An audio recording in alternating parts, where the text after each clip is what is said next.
कालिदास जयंती के स्मरण में कालिदास के हम प्रतिवर्ष मनाते हैं।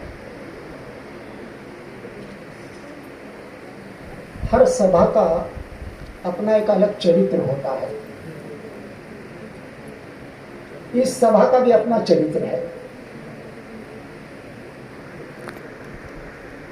स और भा, स का मतलब होता है साथ और भा का मतलब होता है ज्ञान। सभा का मतलब बन जाता है ज्ञानियों का संग, ज्ञानियों का साथ। तो यहाँ सभी ज्ञानीजनों के बीच में खड़ा हूँ, कुछ अटपटा सा, कुछ संकोच में, कुछ बुझा बुझा सा, क्योंकि कार्यक्रम का सारा नियोजन जो है उलट पुलट गया है और आप लोगों ने अनुभव भी किया होगा। परंतु ऐसे बड़े आयोजन में ऐसा होता ही है, होते रहता है। जहां पर 4 लोग काम कर रहे हैं तो नीचा ऊपर, ऊपर नीचा होते रहता है। मैं जो जो सोच कर घर से आया था, अब उस क्रम में तो नहीं बोल पाऊंगा। अब जैसे याद आएगा वैसे बोलता चलूंगा। उपनिषद का एक प्रार्थना है, उपनिषद की, श्रुतम में गोपाय। श्रुतम का मतलब होता है गाय और गोपाल का मतलब कृष्ण। हे कृष्ण, हमारी गौओं की रक्षा करना। आप गौओं को ले तो जा रहे हो गोचारण के लिए, लेकिन गोधूली में जब लौटोगे तो गौओं को ठीक ठाक हमारे घर ले आना। मजे की बात तो यह है कि संस्कृत में भले ही 2 शब्द हो या 3 शब्द, उसके कई अर्थ बन जाते हैं।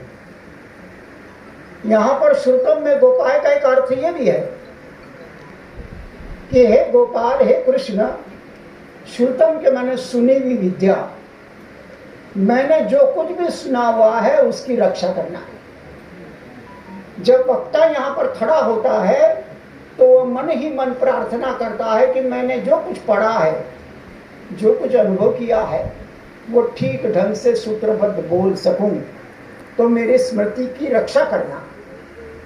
और यह बात श्रोता के लिए भी लागू होती है कि जब कोई वक्ता बोल रहा है तो श्रोता की स्मृति ठीक काम करे, वो अच्छे से सुने, अवगत करे, धारण करे, यह कामना भी होती है।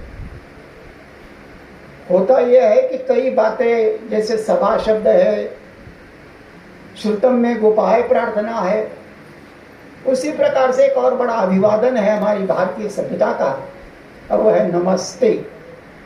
नमस्ते, ते के माने तुम्हारे लिए। तो करता है तो नमस्ते का अर्थ बन जाता है तुम्हें आशीर्वाद, तुम्हारे लिए आशीर्वाद।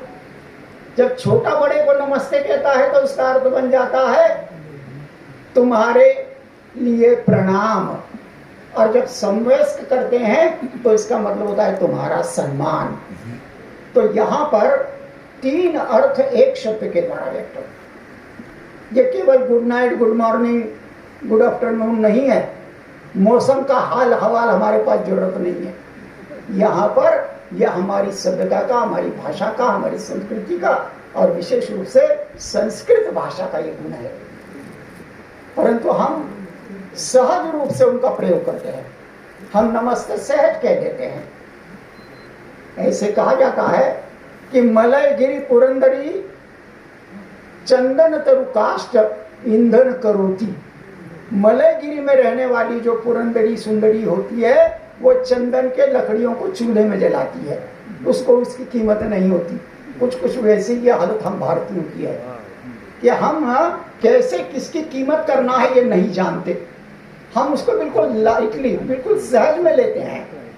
वो सहज है ऐसा मान लेते हैं।